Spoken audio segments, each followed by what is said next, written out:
আসসালামু আলাইকুম সুপ্রিয় দর্শকগণ, আশা করছি আপনারা ভালো আছেন। তো আল্লাহর রহমতে আলহামদুলিল্লাহ আমিও ভালো আছি। তো ইতিমধ্যে আপনারা দেখতে পাচ্ছেন যে আমরা কিন্তু দেখি গরু বা দেখা যাচ্ছে বিভিন্ন মহিষ এগুলো দিয়ে চাষ করে অনেক ক্ষেত্রে, ঠিক আছে।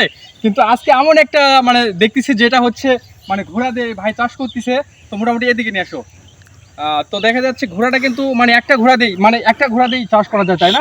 ঘোড়া দুইটা লাগে না, বিশেষ করে গরু কিন্তু দুইটা লাগে, কিন্তু ঘোড়া কিন্তু একটাতেই হচ্ছে মোটামুটি। আচ্ছা ভাই, গরুর থেকে কি সুবিধা বেশি পাওয়া যাচ্ছে ঘোড়াতে মোটামুটি চাষ করার পর?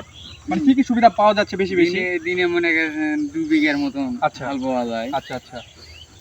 এবং দেখা যাচ্ছে ও ডানে বায়ে বললে এরকম যাচ্ছে না, এটা হচ্ছে ইশারার জন্য। আচ্ছা, এই দুটা হচ্ছে ইশারার জন্য, কিন্তু ঠিক আছে। এদিকে টানলে এদিকে চলে যাবে, এদিকে টানলে এদিকে চলে যাবে, তাই না? আচ্ছা। তো আজকে আমি লাইফের ফার্স্ট দেখলাম এরকম যে আপনাদের এরকম ঘোড়াতে চাষ করতেছে। তো খুবই ভালো লাগলো, যার কারণে এই ভিডিওটা আপনাদের সাথে শেয়ার করা। তো মূলত অনেক ক্লান্ত হয়ে গেছে, এবং যে লোমগুলো আছে লোমের নিচ দিয়ে কিন্তু অনেক ঘাম আসছে, ঠিক আছে। তো ভাই একটু চাষেন দেখি কি অবস্থা, দেখি যেমন দেখি সামনের দিকে। তো দেখেন খুব সুন্দরভাবে গরু যেভাবে চাষে ঠিক ওই একইভাবেই কিন্তু চাষতেছে।